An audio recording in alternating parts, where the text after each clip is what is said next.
Bismillahirrahmanirrahim. Kita akan membahas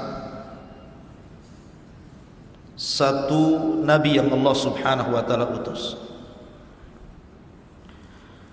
Satu-satunya nabi yang oleh Allah Subhanahu wa taala diperintahkan Rasul menceritakannya. Bahkan seluruh manusia sampai hari ini, bahkan sampai kiamat dibangkitkan. Ketika bicara tentang nasab sampai kepada Adam alaihi salatu wassalam, maka pasti nasabnya harus melewati nabi ini. Semua manusia, laki-lakinya atau perempuannya, maka nasab kepada Adam itu harus melewati nabi ini semuanya. Dan nabi ini pula yang dijelaskan Allah Subhanahu wa taala tentang metode berdakwah yang berliku-liku. Tidak ada satupun nabi yang dijelaskan dalam Al-Quran dengan metode dakwah yang bermacam-macam kepada kaumnya, tetapi kaumnya pun tidak ada yang beriman kecuali sedikit. Bahkan nabi ini pula yang diceritakan dalam Al-Quran satu-satunya disebutkan dengan anaknya yang kafir. Ya, di sana ada penyebutan Ibrahim dengan Ismail, akan tetapi kedua-duanya nabi. Sementara nabi ini bapaknya seorang nabi tapi anaknya kafir, disebutkan dalam Al-Quran. Bahkan nabi ini pula yang kemudian pertama kali memberantas kesyirikan yang ada di alam semesta. Siapa nabi yang kita akan bahas? Nabi Nuh alaihi salatu wassalam. Nuh alaihi salatu wassalam di dalam Al-Quranul Karim panjang lebar Allah jelaskan. Bahkan ada satu surat khusus menjelaskan tentang dakwahnya, namanya Suratun Nuh. Bahkan juga dalam Suratul Hud dan surah-surah yang lainnya cukup lengkap. Artinya bahwa nabi ini betul-betul harus kita kenali siapa untuk diambil pelajaran dan ibrahnya. Baik Nuh alaihi salatu wassalam, ada yang mengatakan namanya adalah Abdul Ghaffar. Nuh itu kunyah, karena Nuh itu diambil dari Nauh, artinya orang yang banyak menangis, sedih karena melihat kaumnya yang didakwahi tidak kunjung beriman. Maka dia sepanjang malam menangis, maka disebut Nuh alaihi salatu wassalam. Adapun nasabnya, Nuh adalah Nuh ibnu Lamik, ibnu Mutawaslikh, ibnu Khanuh, dan Khanuh adalah Idris. Artinya Idris adalah kakeknya Nuh alaihi salatu wassalam. Ibn Yarid, Ibn Mahlail, Ibn Qainah, Ibn Anush, Ibn Shith, Ibn Adam alaihi salatu wassalam, Abul Basharil Ulah. Itulah nasabnya Nuh alaihi salatu wassalam. Dan di mukadimah saya sudah katakan bahwa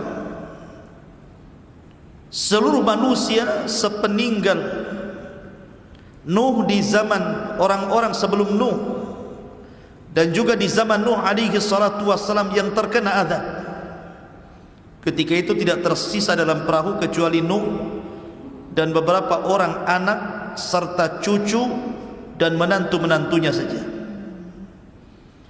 Sehingga manusia setelah peristiwa itu nasabnya kembali kepada Nuh alaihi salatu wassalam. Makanya Nuh disebut Abul Bashari Tsani, bapak manusia yang kedua.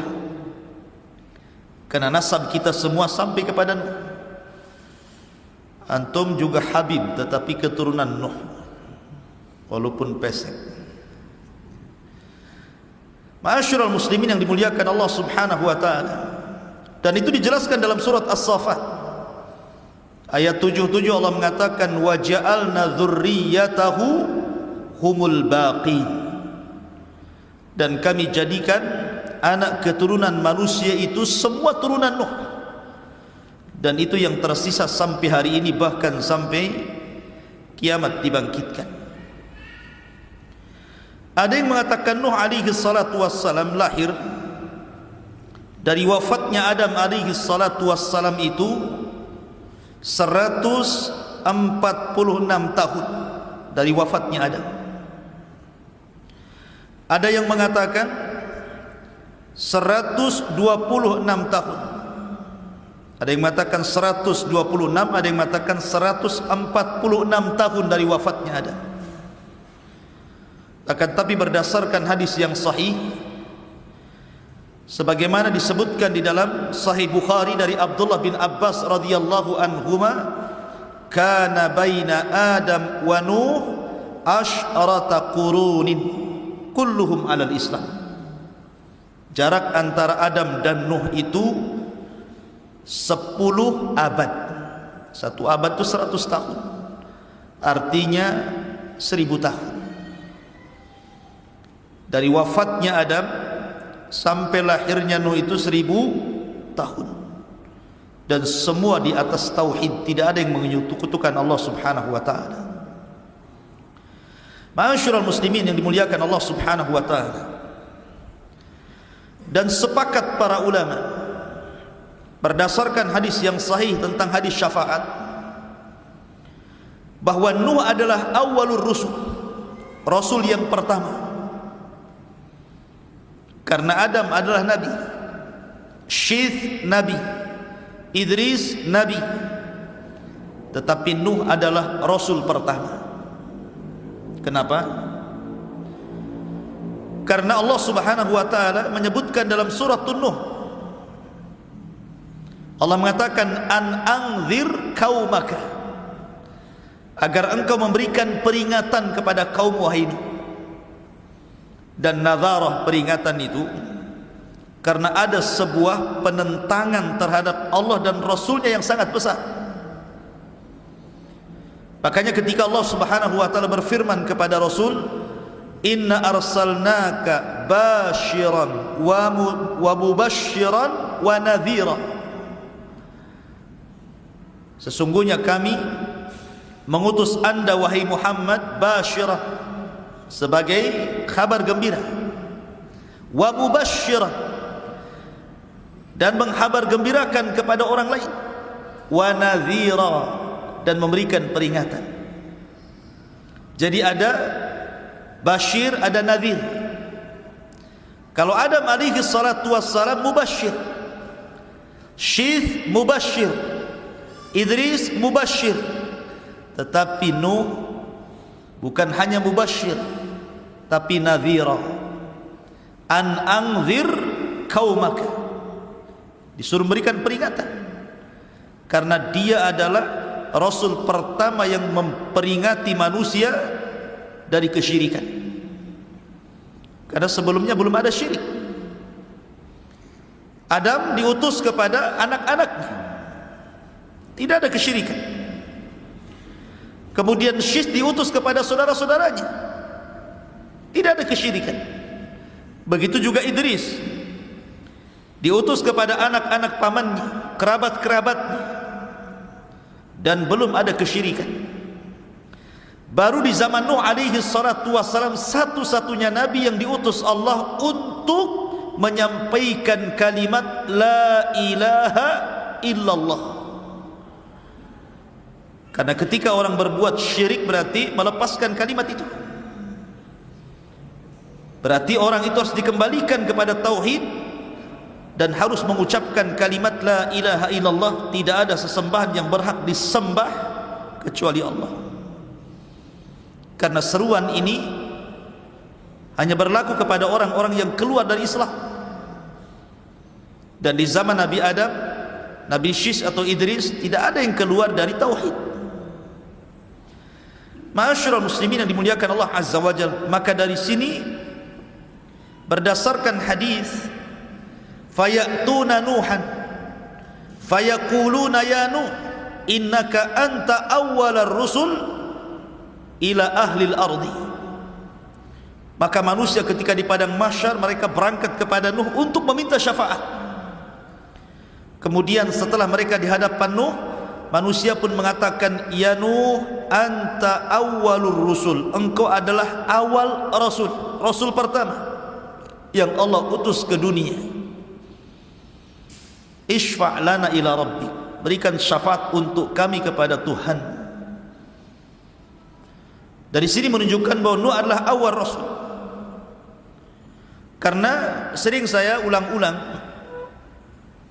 tentang kisah keluarga Wad, tentang kisah keluarga Wad. Disebut Wad itu karena manusia cinta kepada Wad itu. Dalam bahasa Arabnya Wad itu artinya cinta, mawaddatan wa rahmah kan itu. Karena orang-orang itu cinta kepada Wad, dan Wad itu masih kaumnya Idris sebelum Nuh alaihi salatu wassalam. Wad ini bukan nabi, tetapi orang soleh. Karena di zaman itu ketika Idris meninggal dunia, tidak ada nabi lagi, sehingga hanya ada orang soleh saja yang mengajak manusia kepada kebaikan selama ditinggal para nabi. Rupanya Allah subhanahu wa ta'ala takdirkan Wad ini meninggal. Kemudian perjuangan Wad ini dilanjutkan oleh putranya yang namanya Suwa. Suwa pun dicintai manusia karena kebaikannya. Kemudian Suwa meninggal dunia, dilanjutkan perjuangan dakwahnya oleh putranya lagi namanya Yaguth. Putranya Wad yang lainnya namanya Yaguth. Kemudian Yaguth meninggal, perjuangan pun, dakwah pun dilanjutkan oleh anak Wad yang lainnya namanya Ya'uq, sampai akhirnya ditutup dengan Nasr, masih putra Wad. Ketika Nasr meninggal, Wad tidak punya anak lagi, manusia pun kehilangan. Disinilah syaitan iblis yang memang sejak zaman Adam alaihi salatu wassalam ingin menyesatkan Adam, tapi tidak bisa. Bahasa kitanya karena Adam sudah kapok begitu ya. Ketika di sorga diusir dari sorga karena memakan buah larangan akibat waswas syaitan. Maka ketika Adam diturunkan ke bumi, syaitan berusaha menggoda Adam. Adam tidak mau. Sudah cukup satu kali bermaksiat kepada Allah, sehingga dia berdoa kepada Allah subhanahu wa ta'ala, Rabbana zalamna anfusana wa illam taghfir lana wa tarhamna lanakunanna minal khasirin. Fataba alaihi innahu huwat tawwabur rahim. Allah pun menerima taubatnya. Sejak itu Adam tidak mau lagi bermaksiat kepada Allah, sehingga iblis tidak bisa mengkacau Adam, sehingga dia menunggu keturunannya. Lah ketika ada kesempatan untuk menyesatkan manusia dari jalan Allah, mengantarkan manusia kepada kesyirikan, di masa ketika meninggal keluarga Wad semuanya ini, baru kemudian syaitan berbentuk manusia saleh mendatangi kaumnya Wad ini dan mengatakan, tidakkah kalian rindu dengan Wad dan keluarganya? Maka manusia mengatakan tentu. Kemudian iblis yang menyamar sebagai orang saleh mengatakan, kenapa pula kalian tidak membuat patung? Patung keluarga Wad, sehingga kalau kalian melihat patung itu kalian akan dinostalgiakan. Bagaimana dulu Wad ahli salat, ahli zikir, ahli ibadah, ahli taat, sehingga kalian akan terangsang untuk melakukan itu. Akhirnya dibuatlah patung Wad, Suwa, Yaghus, Ya'uq, Nasr, ditempatkan di sebuah tempat khusus di ketinggian, sehingga kalau mereka lewat melihat patung-patung itu terangsang untuk beribadah, tapi tidak ada kesyirikan. Kemudian generasi pertama pembuat patung meninggal, datang generasi kedua.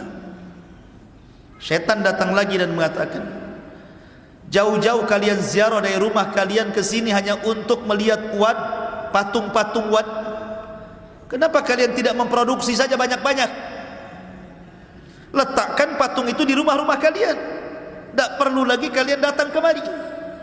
Subhanallah, dia khutuwatus syaitan namanya. Setan itu kalau menyesatkan orang selangkah-selangkah. Ya. Akhirnya diproduksi banyak-banyak, diletakkan di rumah-rumah orang itu. Generasi kedua meninggal, datang generasi ketiga, tidak tahu apa-apa maksudnya apa itu. Iblis datang lagi berbentuk orang saleh dan mengatakan, aku loh hidup di zaman bapak kalian, di zaman kakek kalian, di zaman orang yang membuat patung-patung ini. Tujuan mereka satu, mereka itu menyembah patung-patung itu dalam rangka mendekatkan diri kepada Allah. Dari sinilah terjadi kesyirikan pertama. Mulailah manusia menyembah Wad, patungnya Wad, patungnya Suwa, patungnya Yagus, Yauk dan Nasr. Sampai generasi berikutnya, maka patung-patung itu dirubah menjadi patung-patung binatang. Ada yang mengatakan Wad itu patung manusia, Suwa itu patung kuda, kemudian Yagus itu patung berbentuk harimau, kemudian Yauk dan Nasr itu berbentuk burung gitu ya. Jadilah kemudian disembah di mana-mana. Lihat bagaimana cerdasnya syaitan untuk menyesatkan manusia dari tauhid menuju syirik. Makanya Allah mengatakan, kana nasu ummatan wahidah fakhtalafu faba'atsallahu an-nabiyyin. Dulu umat ini bersatu di atas tauhid. Sejak zaman Adam, Syith, Idris, semua bersatu di atas tauhid. Fakhtalafu, mulailah mereka bercerai-berai, mulailah mereka menyembah patung. Maka Allah utus ketika itu faba'atsallahu an-nabiyyin. Siapa nabi yang Allah utus? Nuh alaihi salatu wassalam. Maka dialah Rasul yang pertama memberantas kesyirikan. Ma'asyiral muslimin yang dimuliakan Allah subhanahu wa ta'ala, kapan Nuh diutus menjadi Rasul? Kalau Nabi SAW diutus di usia 40 tahun. Ada yang mengatakan bahwa Nuh diutus ketika usianya 50 sanatan, 50 tahun. Ada yang mengatakan 350 sana, 350 tahun usianya baru diutus menjadi Rasul. Ada yang mengatakan 480 sanatan, ketika usia beliau 480 tahun. Dan ini yang dikuatkan banyak ulama. 480 tahun Nuh diutus menjadi Rasul. Ya, karena usia dakwahnya saja 950 tahun. Berarti usianya di atas 1000. Kalau 950 tahun ditambah 480 tahun kemudian meninggal, berarti kurang lebih usianya 1400. Ada yang mengatakan 1500, ada yang mengatakan 1870 tahun gitu ya. Karena umat dulu itu selain usianya panjang-panjang, postur tubuhnya pun tinggi-tinggi. Makanya Adam alaihi salatu wassalam ketika Allah ciptakan berapa tingginya? 60 hasta. Satu hasta itu setengah meter. Kalau 2 hasta 1 meter. Kalau 60 hasta berarti 30 meter. Berapa nih tingginya masjid ini? Mungkin kalau Adam tidak bisa masuk masjid ini, pintunya kecil ya. Makanya kalau kita melihat peninggalan kaum Ad, kaum Samud yang sekarang masih ada itu, bangunan-bangunannya itu pintunya tuh tinggi-tinggi tuh. Ada yang 10 meter, ada yang 20 meter itu. Menunjukkan bahwa orang dulu itu fisiknya pun tinggi-tinggi, badannya besar-besar, otomatis juga usianya panjang-panjang lah. Tetapi makin kesini makin posturnya makin kecil, makin kecil, makin kecil, ya usianya pun dikurangi sampai Rasul mengatakan a'maru ummati baina sittina wa sab'in. usia umatku berkisar 60 sampai 70 tahun saja, sedikit yang melewati itu. Ya. Ma'asyiral muslimin yang dimuliakan Allah Subhanahu wa taala. Adapun keluarganya, Nuh alaihi salatu wassalam itu memiliki 4 putra. Pertama namanya Syam, kemudian yang kedua namanya Ham, kemudian yang ketiga namanya Yafis. Syam, Ham, Yafis ini semua mengikuti dakwah ayahnya, masuk Islam.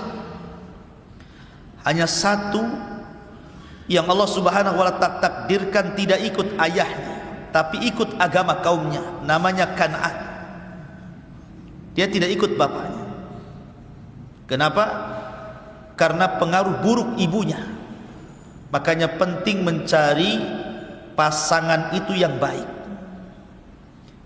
Karena kalau antum memiliki istri yang buruk, akan mempengaruhi kepada keburukan anak antum. Lihat kepada istri Nuh alaihi salatu wassalam, satu-satunya, bahkan satu di antara 2 istri Nabi yang dijadikan percontohan kepada orang-orang kafir. Wa daraballahu mathala lilladzina kafaru imra'atah, dan Allah jadikan permisalan terhadap orang-orang kafir 2 perempuan. Perempuan siapa? Imra'atu Nuhin wa imra'atu Lut. Imra'atu Nuhin wa imra'atu Lut, istri daripada Nuh dan istri daripada Lut, dua-duanya kafir, padahal suaminya Nabi.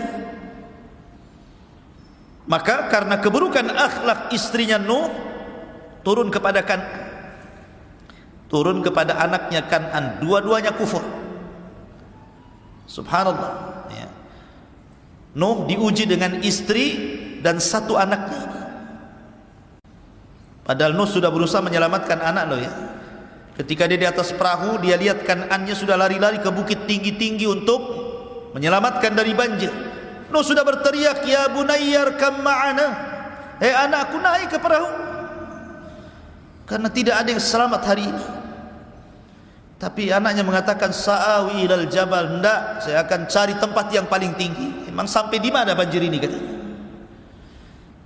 Tetapi Nuh mengatakan, wahai anakku, tidak ada yang selamat hari ini. Pasti air ini akan melewati setinggi manapun gunung yang ada di sini. Subhanallah ikhwan, tidak ada yang selamat satu, semua diratakan, semua dibinasakan kecuali Nuh dan orang yang ada di perahunya. Ma'asyiral muslimin yang dimuliakan Allah Azza wa Jalla. Adapun tentang masalah perahu Nuh alaihi salatu wassalam, Nuh alaihi salatu wassalam dijelaskan. Jadi ketika pada tanggal 10 dari bulan Rajab, berarti bulan Rajab kemarin, sekarang sudah masuk Sya'ban. Jadi Nuh alaihi salatu wassalam naik ke atas perahu. Maka mereka pun kemudian berada di atas perahu itu, ada yang mengatakan mi'ah wa khamsina yauman, 150 hari. Jadi Nuh berada di atas perahu itu 150 hari, diombang-ambing ombak sana sini gitu ya. Sampai akhirnya kapal itu bersandar di Bukit Judi Irak selama 1 bulan. Ketika bersandar itulah kemudian Nuh mengutus beberapa burung. Datang burung kemudian memakan daun zaitun. Oh, berarti sudah surut. Kemudian diutus burung lagi, rupanya tapaknya ada tanahnya. Oh, berarti sudah sampai ke bumi surutnya. Setelah 1 bulan di atas perahu itu, baru kemudian turun. Maka dari situlah kemudian kehidupan manusia dimulai setelah Allah hancurkan semuanya sejak zaman Adam alaihi salatu wassalam. Akhirnya kemudian Nuh alaihi salatu wassalam, selama itu pas di bulan Muharram, ada yang mengatakan tanggal 10, kemudian Allah selamatkan dari banjir bandang yang sangat besar. Taib, ma'asyiral muslimin yang dimuliakan Allah Azza wa Jalla, saya tertarik menceritakan Nuh ini dari sisi dakwahnya saja. Jadi malam ini kita akan banyak bercerita tentang sisi dakwah Nuh alaihi salatu wassalam yang menarik. Karena Nuh ini menggunakan metode dakwah itu luar biasa. luar biasa, berbagai macam metode dilakukan Nuh, akan tapi memang hidayah milik Allah. Dan saya ambil dari satu surat full, surat Nuh alaihi salatu wassalam. Kita baca ayat per ayat dan kita terangkan sekedarnya. Allah Subhanahu wa taala berfirman di dalam Al-Qur'anul Karim, "Inna arsalna Nuhan ila qaumi." Sesungguhnya kami utus Nuh kepada kaumnya. Maknanya begini, antum kalau hendak berdakwah di sebuah daerah, kalau yang menjadi seorang dai, seorang ustaz atau penyuruh kebaikan itu adalah putra daerah, tentu akan mudah berdakwah. Mendakwahinya itu akan mudah, pengaruhnya akan banyak. Berbeda kalau seandainya saya bukan putra daerah, diutus kepada daerah tertentu, ya ada yang berhasil, ada yang tidak. Begitulah para nabi. Kalau nabi diutus itu biasanya diambil dari kaum yang akan didakwahinya. Makanya Allah Subhanahu wa taala mengatakan, "Wa ila 'adin akhahum Hud." Dan kepada kaum Ad saudara mereka diutus Hud. Wa ila Tsamud akhahum Saleh. Dan kepada kaum Tsamud saudara mereka Saleh diutus. Wa ila Madyan akhahum Syuaib. Kepada Madyan saudara mereka diutus Syuaib. Artinya bahwa setiap nabi dan rasul itu dibangkitkan dari kaumnya. Supaya apa? Supaya mudah diterima. Karena mereka mengetahui kepribadian nabi itu sejak kecil, remaja, dewasa sampai diangkat jadi nabi. Mereka mengetahui akhlaknya, tutur katanya, muamalahnya. Sehingga ketika mereka mengetahui dari kecil sampai besar dan Allah siapkan semuanya, mereka tidak bisa mencela. Seperti Rasul umpamanya, sedari kecil sudah dikatakan Sadiqul Amin, orangnya jujur lagi amanah. Tidak bisa mencela Nabi dari segi akhlak. Mereka hanya bisa mencela dari segi ajaran saja. Maka Nuh diutus dari kaumnya sendiri. Makanya Allah mengatakan, "Inna arsalna Nuhan ila qaumi an anzir qaumaka min qabli an ya'tiyahum adzabun alim." Agar engkau wahai Nuh memberikan peringatan kepada kaum sebelum datang kepada mereka azab yang pedih. Menunjukkan bahwa azab itu tidak mungkin turun kecuali setelah datangnya peringatan. Wa ma kunna mu'adzibina hatta nab'atsa rasulah. Tidak mungkin kami mengazab sebuah kaum kecuali setelah diutus rasul kepada mereka. Kemudian Nuh mulai berdakwah. Qala ya qaumi inni lakum nadhirum mubin. Wahai kaumku, saya ini diutus kepada kalian sebagai nadhir, peringatan. Peringatan yang jelas. Ani'budullaha wattaquhu wa ati'un. Sembahlah Allah, bertakwalah kepada Allah dan taati perintahku.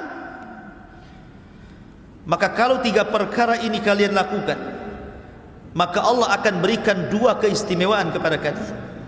Kalau kalian mau menyembah Allah, mentauhidkan Allah dan meninggalkan patung-patung Wad, Yaghus, Ya'uq, Suwa dan Nasr itu, kemudian kalian takut kepada Allah dan kalian mentaati semua perintahku, karena tidak mungkin aku perintahkan kecuali dari Allah, maka kalian akan diberikan dua keistimewaan. Apa itu? Yaghfir lakum min dzunubikum. Pertama, Allah akan ampuni dosa-dosa kalian. Yang kedua, wa yuakhirkum ila ajali musamma. Allah akan panjangkan umur kalian. Allah akan panjangkan umur kalian. Jadi kalau kalian mau meninggalkan patung-patung itu, mentauhidkan Allah, bertakwa kepada Allah, taat kepada perintahku, kujamin dosa kalian yang dulu-dulu, kesyirikan kalian itu Allah akan ampuni. Dan bukan hanya itu saja, wa yuakhirkum ila ajali musamma. Allah akan tambah panjangkan usia kalian, sehingga kalian bisa menikmati isi dunia ini dengan panjang lagi. Inna ajalallah idza ja'ala yu'akhkhar law kuntum ta'lamun. Karena ketentuan Allah itu kalau datang tidak mungkin digeser, kalau kalian tahu. Ma'asyiral muslimin yang dimuliakan Allah Subhanahu wa taala, lah Nuh alaihi salatu wassalam ini Beliau bukan hanya sekadar berdakwah sebagaimana dakwah kita hari ini gitu. Seorang pendai yang berdakwah hari ini yang hanya mungkin mengambil seminggu sekali atau pagi saja atau malam saja, tidak. Nuh itu semua waktu dipakainya untuk berdakwah. Mau siang, mau malam, tidak peduli. Dan itu diceritakan oleh Nuh sendiri. Dalam Al-Quran, qala rabbi inni da'autu qaumi laila wa nahara. Ya Rabb, sesungguhnya aku mendakwai kaumku siang dan malam. Subhanallah. 950 tahun berdakwah kepada kaumnya siang dan malam. Bukan hanya siang saja, malam pun didakwahi. Bukan hanya itu saja, falam yazidhum du'ai illa firara. Tetapi apa yang terjadi? Usaha Nuh, mungkin bahasa kitanya kurang banyak berhasil, karena tidak menambah kepada mereka dari dakwahku, kata Nuh, illa firara, kecuali mereka lari, tidak mau mendengarkan. Seperti apa sikap kaumnya itu? Allah mengatakan, wa inni kullama da'autuhum litaghfira lahum ja'alu asabi'ahum fi adhanihim wastaghshaw thiyabahum wa asarru wastakbaru istikbara. Dan saya setiap kali mendakwahi mereka kaumku, kata Nuh, agar mereka meninggalkan patung-patung itu, kesyirikan mereka, dan meminta ampun kepada Allah Azza wa Jalla. Apa yang terjadi? Kalau bisa semua jari ini, telunjuk ini masuk ke dalam telinganya, lubang telinga. Kalau bisa semua masuk, masukkan semuanya. Ketika Nuh apabila mendakwai kaumnya kemudian mulai masukkan jarinya ini ke dalam lubang telinganya, mulai dia pakai isyarat. Pakai isyarat, karena kalau ngomong kan nggak didengar. Gimana didengar? Wong ini telinganya sudah ditutup. Terpaksa pakai isyarat. Kayak orang bisu gitu ya, pakai isyarat gitu. Mungkin satu-satu gitu. Gitu ya. Lah setiap kemudian Nuh, bayangkan, mulai dari bicara, setelah itu mereka menutup kuping, maka Nuh pakai isyarat. Ketika Nuh merubah dakwahnya dari bicara ke isyarat, akhirnya wastaghshaw thiyabahum, mereka pun tidak mau melihat isyarat telunjuk-telunjuk Nuh, diambilnya baju, ditutup wajahnya. Anda bisa bayangkan. Cukup wa asarru. Kalau Nuh bicara, mereka pun bicara. Coba bayangkan, saya sedang berdakwah kepada antum seperti ini, ataupun ngobrol semuanya. Siapa yang tahan duat seperti ini? Atau ketika saya berbicara, tiba-tiba antum ambil handphone diletakkan pula di telinga antum. Atau kemudian mengambil pakaian ditutupnya wajah antum gitu. Siapa yang sabar seorang ustaz, seorang dai menghadapi kaum yang seperti ini? Coba. Enggak ada. Saya jamin semua ustaz kalau dihadapkan dengan kaum seperti ini pasti resign jadi ustaz. Saya berhenti saja jadi ustaz. Ya. Karena sudah melampau kan gitu. Bicara ditutup telinga, pakai isyarat ditutup wajah. Mulai dilantangkan bicaranya, mereka malah teriak-teriak. Wastakbaru istikbara, makin congkak sombong, menolak kebaikan. Summa inni da'autuhum jihara, summa inni a'lantu lahum wa asrartu lahum israra. Oh, boleh jadi mungkin ada di antara kaum Nuh itu ada yang ingin masuk ke dalam Nuh tetapi takut. Kan ada tuh umpamanya, seperti di zaman Nabi kan ada dakwah namanya dakwah sirriyah, ada dakwah jahriyah kan. Ada dakwah sirriyah, door to door bahasa kitanya. Dari pintu ke pintu, tidak ramai di depan manusia. Ada dakwah jahriyah, terang-terangan. Tapi ada kemudian sahabat Rasul yang ingin masuk Islam tapi takut, menyembunyikan keislamannya. Makanya ketika permulaan Islam datang Abi Dzar Al-Ghifari, Jundub ibn Junadah ingin masuk Islam. Kemudian setelah masuk Islam kata Rasul, uktum islamak, sembunyikan keislaman. Jadi ada beberapa sahabat yang menyembunyikan keislaman. Maka boleh jadi mungkin kalau saya terang-terangan, kata Nuh, Ada yang ingin masuk kepada dakwahku, takut mereka. Maka Nuh pakai metode dengan cara apa? Door to door. Makanya kemudian Allah mengatakan, "Tsumma inni da'autuhum jihara." Kemudian aku berdakwah terang-terangan. "Tsumma inni a'lantu lahum." Dan aku tampakkan dakwahku kepada mereka, wa asrartu lahum israra. Dan aku juga terkadang menyembunyikan dakwah kepada mereka. Supaya kalau ada yang ikut diriku itu tidak takut dengan yang lain. Bolehlah menyembunyikan keislamannya dulu. Sampai seperti itu Nuh itu. Ma'asyiral muslimin yang dimuliakan Allah Azza wa Jalla. Kemudian Nuh alaihi salatu wassalam mengatakan, "Faqultu astaghfiru rabbakum innahu kana ghaffara." Lihat metode dakwah Nuh alaihi salatu wassalam. Siang, malam enggak kenal lelah. Kemudian jihar, israr, terang-terangan, sembunyi-sembunyi. Kemudian dengan thariqah targhib. Ini targhib namanya. Targhib itu sama dengan memberikan kabar gembira. Jadi Nuh alaihi salatu wassalam pertama tidak menakut-nakuti dulu dia. Jadi metodenya memberikan kabar gembira. Apa kata Nuh? Istaghfiru rabbakum innahu kana ghaffara. Mintalah ampun kepada Rabb kalian, karena dia adalah zat yang maha pengampun. Tinggalkan patung-patung itu, tinggalkan kesyirikan kalian, kembali kepada tauhid. Kalau kalian kembali kepada tauhid, tadi sudah diberi dua keistimewaan: diampuni dosa kalian, dipanjangkan usianya. Ada lagi, kata Nuh, kalau kalian mentauhidkan Allah, meminta ampun kepada Allah, yursilis sama alaikum midrara wa yumdidkum bi amwalin wa banin wa yaj'al lakum jannatin wa yaj'al lakum anhara. Allah akan hujani kepada kalian. Kalian tidak mungkin paceklik, tidak mungkin kekeringan. Akan ada hujan yang membasahi tanah-tanah kalian untuk minum dan untuk ternak dan untuk berkebun kalian. Cukup tidak, wa yumdidkum bi amwal, dan Allah akan perbanyak harta kalian, wa banin, dan keturunan kalian.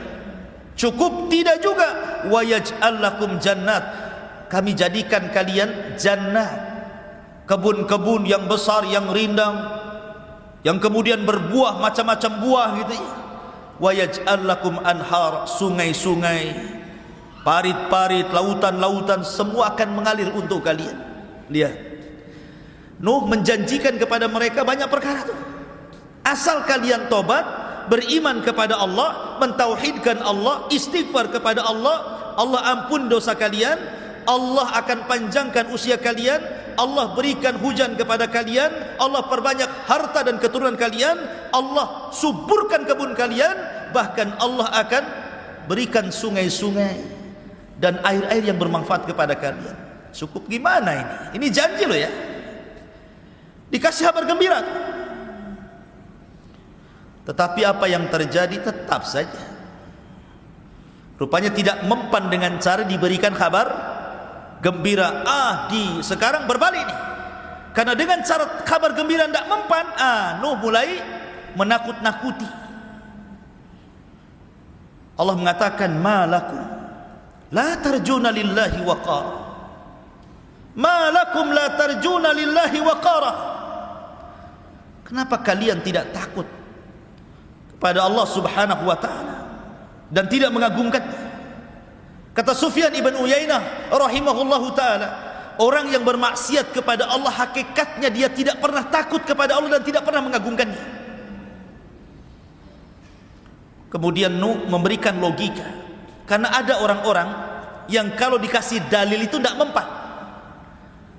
Pamannya dalil tentang wujudnya Allah, antum bacakan ayatnya, memang dia mengingkari Quran, ngapain dibacakan Quran? Dibacakan hadis Nabi SAW ditentangnya, memang dia mengingkari kerasulan Nabi SAW, buat apa dibacakan hadis? Sehingga terkadang berdakwah itu perlu logika.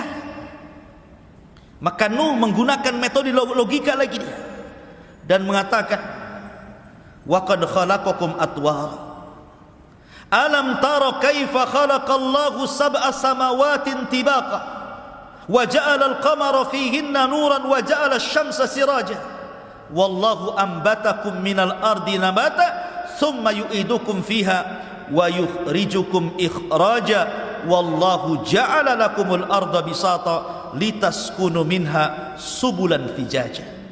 Apa katanya?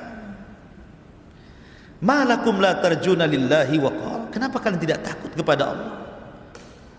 Apakah tidak takut azab? Ya.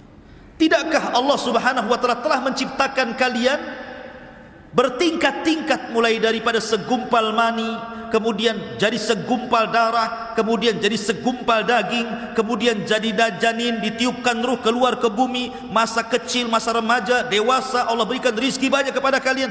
Siapa yang membuat engkau seperti itu kalau bukan Allah? Ya. Alam tara kaifa khalaqallahu sab'as samawatin tibaqa. Tidakkah kau lihat langit? Berapa lapis langit ke atas itu? 7 lapis. Tidak mungkin langit itu juga ada. Pasti ada yang menciptakannya. Siapa yang menciptakannya kalau bukan karena Allah? Wa ja'ala al-qamara fihinna nuran wa ja'ala asy-syamsa siraja. Atau kau tidak lihat bulan yang bercahaya? Begitu juga matahari yang terang benderang. Coba kalau seandainya malam ini dibuat sampai kiamat, siapa yang bisa mendatangkan terang? Atau siang dibuat sampai kiamat, siapa yang akan mendatangkan gelap? Sementara sekarang ada siang ada malam, lah siapa yang memutar balikan ada siang ada malam ini? Apa berputar sendiri begitu? Tidak. Makanya kenapa Abi Hanifah, sering saya ceritakan teman-teman, ketika berdebat dengan orang-orang Sumaniyin, para penyembah dahri, orang-orang ateis, orang-orang yang tidak mengakui adanya Tuhan, kemudian mengajak berdebat kepada Abi Hanifah. Kata Abi Hanifah, kalau kita berdua berdebat percuma. Kita berdebat di hadapan orang ketiga, hakim, amir. Oke? Akhirnya kemudian ditentukan waktu debatnya. Pada waktunya seorang ateis ini sudah di hadapan hakim. Abu Hanifah tidak datang-datang. Harusnya pagi sudah ditunggu, sore pula dia baru datang. Pas Abi Hanifah datang, dicelanya Abi Hanifah dan mengatakan, engkau ini imam, seorang ulama, kepercayaan kaum muslimin, tapi engkau tidak amanah. Harusnya kau tepat waktu, kenapa kau terlambat? Kata Abi Hanifah, bukan itu masalahnya. Yang membuat aku terlambat karena aku terhenti di pinggir sungai. Ketika aku melihat ada halilintar membelah pohon, kemudian pohonnya terbelah jadi 2. Yang satu tetap nancap, yang separuhnya kemudian terbang ke air. Yang separuh terbang ke air itu perhatikan saja. Tiba-tiba kemudian pohon yang di air ini terbelah-belah kecil. Kemudian tiba-tiba teranyam. Kemudian tiba-tiba sudah ada besinya saja. Tiba-tiba berbentuk perahu dia. Maka aku pun naik ke dalam perahu itu. Kemudian perahu tiba-tiba jalan sendiri, dan akhirnya akulah sampai ke sini katanya. Baru sampai aku ke sini. Maka sang ateis mengatakan, kadzabta, dusta kamu. Mana bisa perahu ujug-ujug jadi gitu? Ya, harus diserut dulu, kan gitu ya, dirangkai dulu, dipaku dulu. Ujug-ujug jadi gitu aja perahu gitu kan? Berarti kata Abi Hanifah, kalau perahu saja tidak mungkin tiba-tiba jadi perahu dari batang kayu, apakah alam semesta ini tiba-tiba ada? Yang kecil saja harus ada yang membuat, masa langit dan bumi nggak ada yang membuat?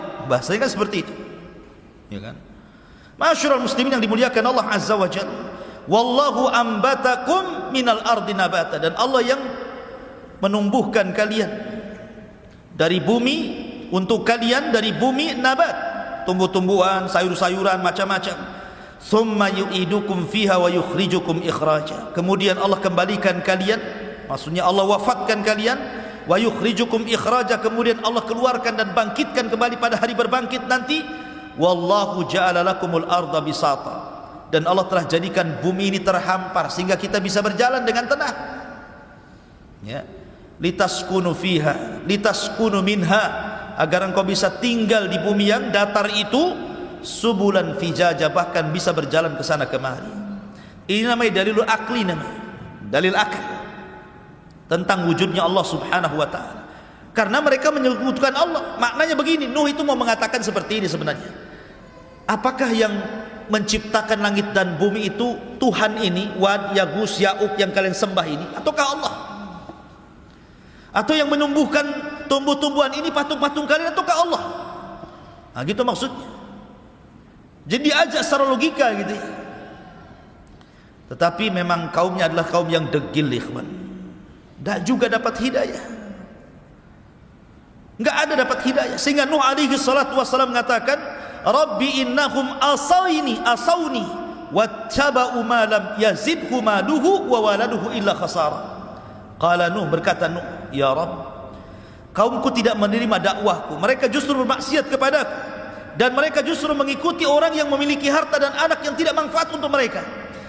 Mereka lebih memilih para pembesar, orang-orang kaya. Kalau mereka yang ngomong didengar, kalau aku yang ngomong tidak didengar.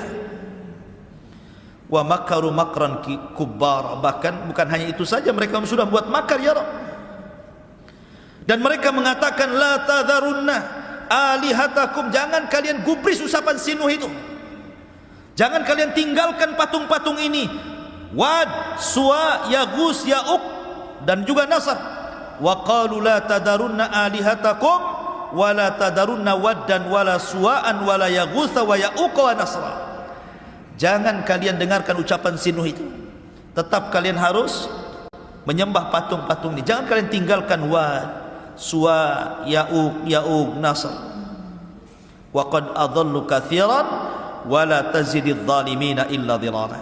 Dan sungguh mereka sudah sesat dengan kesesatan yang banyak sekali, dan tidaklah orang-orang zalim itu menambah kecuali kesesatan saja. Maka apa yang terjadi? Mimma khati'atihim ugriku fa udkhilu naran falam yajidu lahum min dunillahi ansara. Karena kesalahan mereka tidak menerima dakwah Rasul, mereka pun ditenggelamkan, dan pada hari kiamat mereka akan dimasukkan ke dalam neraka, dan mereka tidak memiliki penolong di hadapan Allah Azza wa Jalla. Bahkan Nuh alaihi salatu wassalam mendoakan siapapun yang ingkar kepadanya untuk jangan hidup di bumi. Itu doanya Nuh. Apa kata Nuh? Qala Nuhu rabbi la tadar alal ardi minal kafirina dayyara. Nuh berkata, ya Rabb, jangan kau hidupkan satu jiwa orang kafir pun di muka bumi. Bayangkan doanya. Jangan ada yang hidup satu pun. Innaka intadarhum. Apa alasannya? Jika kau biarkan mereka hidup atau keturunan mereka hidup, yudillu ibadak wala yalidu illa fajiran kafara. Pasti akan menyesatkan hamba-hambamu, ya Rabb, dan mereka tidak akan melahirkan kecuali anak yang jahat dan kafir saja. Percuma, matikan semua saja. Maksudnya seperti itu. Makanya kenapa surah Nuh itu dia jatuh setelah surah Al-Waqiah kan? Sa'ala sa'ilun bi'adzabin waqi'. Ya. Sa'ala sa'il, ada orang yang bertanya tentang siapa? Tentang azab yang akan terjadi. Lah yang pertama meminta azab itu siapa? Nuh. Meminta azab. Karena di zaman itu tidak ada yang meminta azab seperti Nuh. Dialah yang pertama meminta azab untuk ditimpakan kepada kaumnya. Adam tidak, Sis tidak, Idris tidak ada. Baru Nuh, sa'ala sa'ilun bi'adzabin waqi'. Dia yang meminta azab itu. Ya Allah, berikan azab kepada mereka. Allahumma inni maghlubun fantasir. Inni maghlubun fantasir. Aku sudah dikalahkan. Fantasir, mintalah pertolongan ya Allah.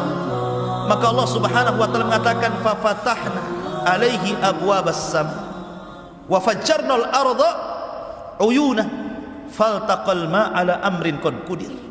Maka kami belah langit, dihujani hujan yang deras, kami belah bumi, datang air dari bawah, bersatulah air langit dan bumi, kemudian menjadi banjir bandang dicampur dengan tufan, akhirnya melantakkan seluruh kaum Nuh alaihi salatu wassalam.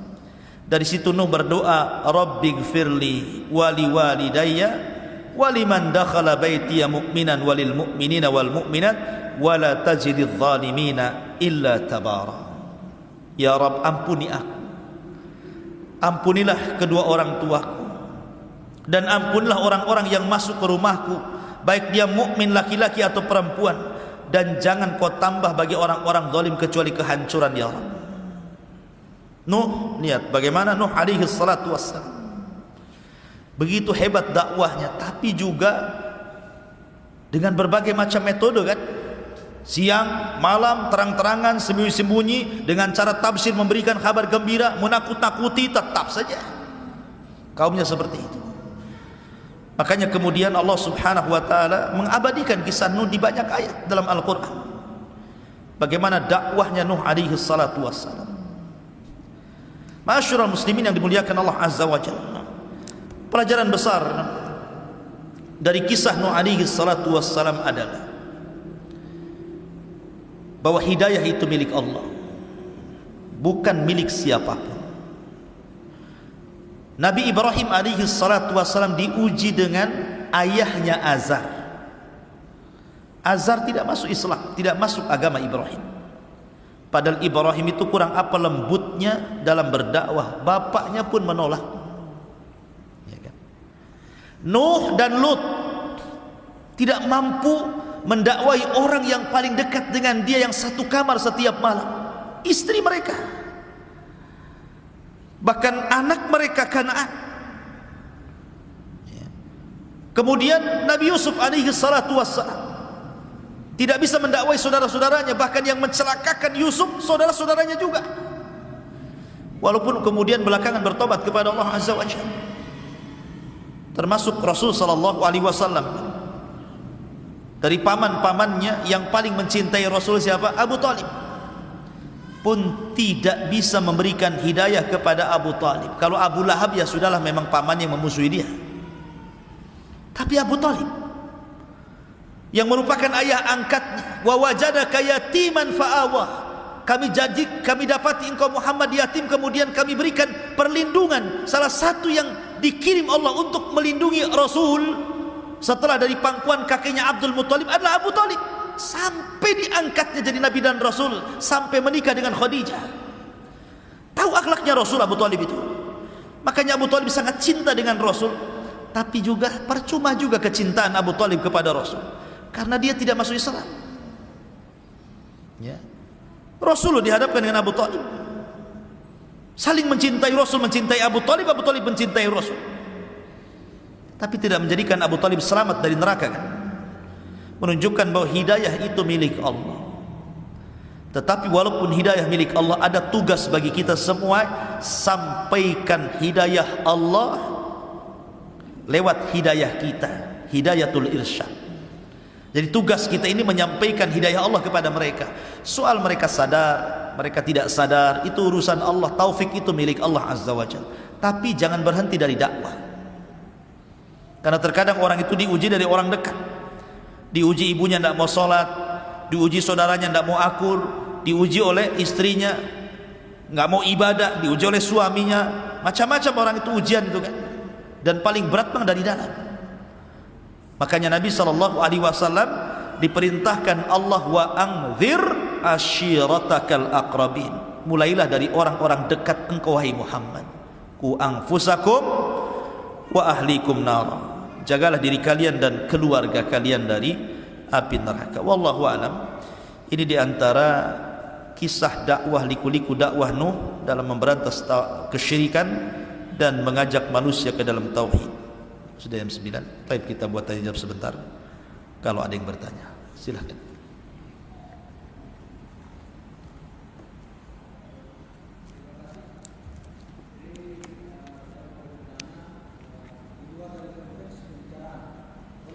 Boleh.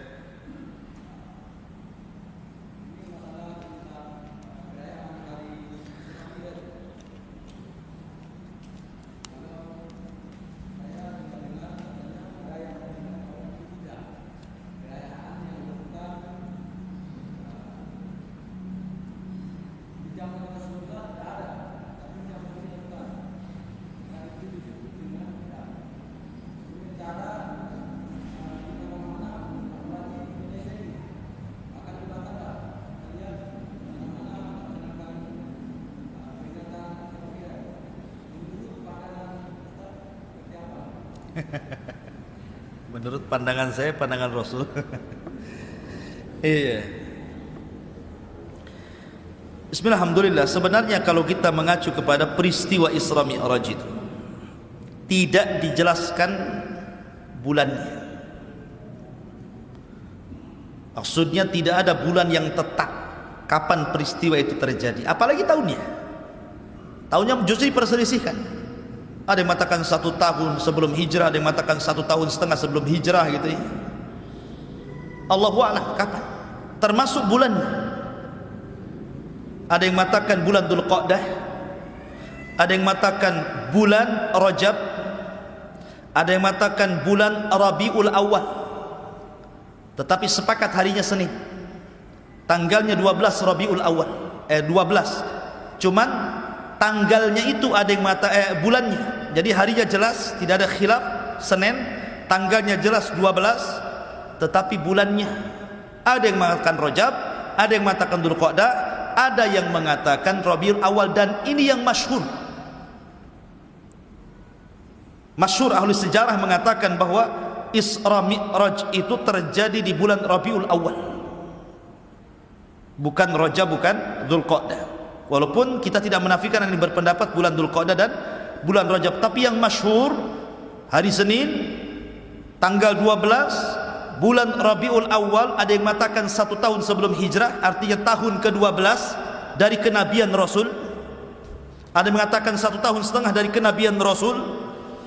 Ada yang mengatakan selain daripada itu. Jadi soal tanggal dan tahun diperselisihkan. Jadi kalau mau dirayakan umpamanya, kita ambil 3 pendapat, berarti buat 3 perayaan dalam setahun. Ya mungkin Dzulqa'dah, itu yang berpendapat Dzulqa'dah kan gitu. Rajab yang berpendapat Rajab. Kemudian Rabiul Awal yang berpendapat Rabiul Awal. Tapi kan nggak ada ya bulan Dzulqa'dah ya. Apalagi Rabiul Awal lain lagi, Maulid biasanya kan. Biasanya ngambil di bulan Rajab kan. Begitu ya umumnya kan. Kemarin kan bulan Rajab gitu kan. Intinya begini ikhwan, peristiwa Isra Mi'raj ini peristiwa besar. Yang kita ambil dari peristiwa itu sebenarnya ibarah. Apa sih oleh-oleh Rasul itu? Oleh-oleh Rasul dari Isra Mi'raj itu apa? Salat. Betapa banyak orang-orang yang tidak salat, tapi kalau ada perayaan Isra Mi'raj datangnya. Habis menyelesaikan perayaan Isra Mi'raj pulang, salat lagi enggak dia? Tetap aja enggak salat kan? Berarti dia tidak mengambil ibrah dari peristiwa itu. Hanya rutinitas, hanya untuk dirayakan, tapi tidak diambil pelajarannya kan begitu. Yang paling penting kan bukan merayakannya, tetapi mengambil ibrah daripada peristiwa itu. Bahwa dalam peristiwa itu ada perintah solat, dan solat itu satu-satu ibadah yang diwajibkan di langit, satu-satunya ibadah yang tidak ada perantara Jibril, satu-satunya ibadah yang menentukan muslim dan kafirnya orang. Penting ya.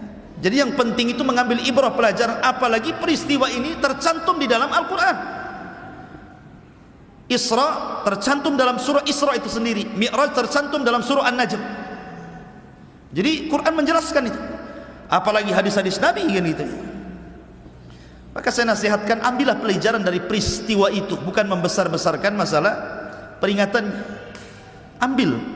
Ambil ibrahnya sebanyak-banyaknya di situ, karena banyak pelajaran dari peristiwa itu untuk memperbaiki kehidupan kita dan masyarakat kita. Karena banyak peristiwa itu, mulai dari berjalannya Rasul dari Haram ke Masjidil Aqsa, macam-macam peristiwa terjadi. Apalagi dari Aqsa ke Sidratil Muntaha turun lagi, macam-macam terjadi. Kemudian balik ke Mekah setelahnya, macam-macam terjadi. Lah harusnya yang dipelajari itu peristiwa-peristiwa itu. Ya, karena dalam sebuah peristiwa itu pasti ada pelajaran besar, apalagi dicantumkan dalam Quran, dalam sunnah Nabi, dan itu sesuatu yang ma'ruf. Peristiwa yang mustahil tetapi menjadi mungkin karena kuasa Allah. Dan ini sebuah pelajaran bahwa dalam beragama itu jangan pakai logika, karena peristiwa ini tidak masuk logika. Masuk logika peristiwa ini? Tidak masuk. Gimana dalam separuh malam bisa melakukan perjalanan sehebat itu kalau bukan karena kuasa Allah Azza wa Jalla? Ya. Karena tidak semua agama itu masuk logika, maka cukuplah kita sami'na wa ata'na sajalah. Kita mendengar, kita taat apa yang diperintahkan Allah dan Rasulnya. Wallahu a'lam.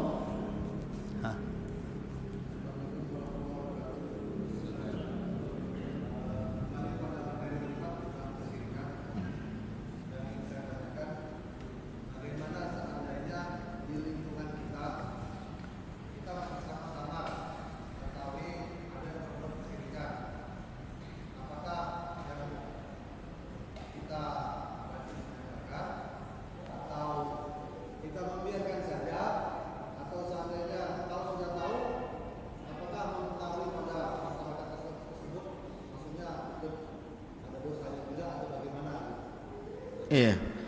Rasul mengatakan man ra'a minkum munkaran falyughayyir bi yadihi fa illam tastati fa bi lisani fa illam tastati fa bi qalbihi wa dzalika adhaful iman. Apabila engkau melihat kemungkaran, tidak ada yang lebih mungkar di permukaan bumi melebihi kesyirikan. Tidak ada yang lebih mungkar melebihi kesyirikan. Maka apabila melihat kesyirikan berarti melihat kemungkaran. Falyughayyir bi yadihi. Kalau Anda selaku RT, kemudian di RT antum ada pohon yang disembah, ambil gergaji besi, tumbangkan pohon itu. Kalau punya kemampuan, kekuasaan. Ini wilayah RT saya, jangan ada kesyirikan. Ini sembah, masih nyembah pula pohon, saya tebang di besok pohon. Punya kuasa. Siapa yang berani sama antum RT-nya di situ? Oh, enggak bisa Ustaz, karena ini pohon bukan satu RT yang nyembah katanya. Ini 5 dusun nyembah ke sini. Saya bisa digebukin orang. Oh, kalau tidak bisa dengan kekuasaan dirobohkan pohonnya, maka dengan lisan nasihati. Dinasihati. Enggak boleh lah. Udah zaman kemana-mana masih nyembah pohon aja. Mana akal kalian? Pokoknya ajak mereka kepada tauhid. Oh, takut Ustaz. Ya. Nanti kalau saya nasihati mereka marah pula, disakitinya saya dan keluarga saya. Ya, doakan saja. Itu paling lemahnya iman, mendoakan. Tapi jangan membiarkan, mendoakan. Ya. Dan kalau seandainya ada mungkin selain antum yang berusaha untuk mencegah kemungkaran itu, dukung dengan doa. Dukung dengan doa. Jangan pula menghalang-halangi. Sudahlah, biarin sajalah, mereka nyembah-nyembah, biarin aja mereka. Jangan pula antum mengatakan seperti itu. Karena di masyarakat ini ada 3 kelompok biasanya. Pelaku maksiat, orang yang mencegah maksiat, dan yang ketiga orang yang menghalangi kepada orang yang menghalangi maksiat. Sudahlah, nggak usah rame, biarkan dia yang maksiat. Apa urusan antum dengan dia? Kan ada orang kayak gitu. Ya. Maka orang itu sama dengan pelaku maksiat tuh. Karena membiarkan kemaksiatan berlangsung. Sebab kalau antum diam dan tidak ada yang bicara tentang itu, kapan manusia tahu yang hak dengan yang batil? Dan kalau tetap diam kemudian sampai Allah turunkan azab, jangan salahkan. Wattaqu fitnatal la tusibanna alladziina zalamu minkum khassah. Allah itu kalau sudah menurunkan azab, itu yang kena bukan hanya orang dolim saja, tapi orang baik pun kena juga di situ. Ya. Berarti untuk mencegah supaya orang-orang saleh itu tidak terkena, maka bukan hanya menyuruh manusia kepada kebaikan saja, tapi coba cegah manusia dari kemungkaran. Memang berat. Kalau dakwah menyuruh manusia kepada kebaikan ringan. Salat yuk, ringan. Oh, jangan tuh syirik itu. Oh, berat. Ya kan? Kalau sudah melarang-larang orang itu maka berat. Karena konsekuensinya juga berat. Makanya tidak ada para nabi dan rasul kecuali punya musuh dari setan jin dan setan manusia. Pasti dimusuhi.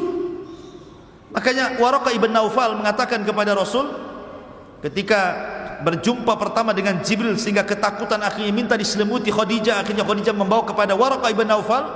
Kata Waraqah ibn Naufal, ya Khadijah, siapapun yang membawa ajaran seperti yang dibawa suamimu ini, maksudnya Rasulullah, pasti akan mendapatkan ujian, dalam riwayat pasti akan disiksa, akan diazab, ya, akan mendapatkan hal-hal yang bisa menyakiti dia. Karena dakwah tauhid ini bukan dakwah yang mulus, Ya, pasti ada saja musuh-musuh yang berusaha untuk menghalang-halang sejak zaman Nabi sampai hari ini, bahkan sampai kiamat. Tapi memang harus disampaikan. Harus disampaikan, jangan diam dari kemungkaran. Wallahu a'lam. Sekarang sudah cukup, jam 9 lebih. Subhanallah bihamdika asyhadu an la ilaha illa anta astaghfiruka wa atubu ilaik. Allahu ta'ala. Assalamualaikum warahmatullahi wabarakatuh.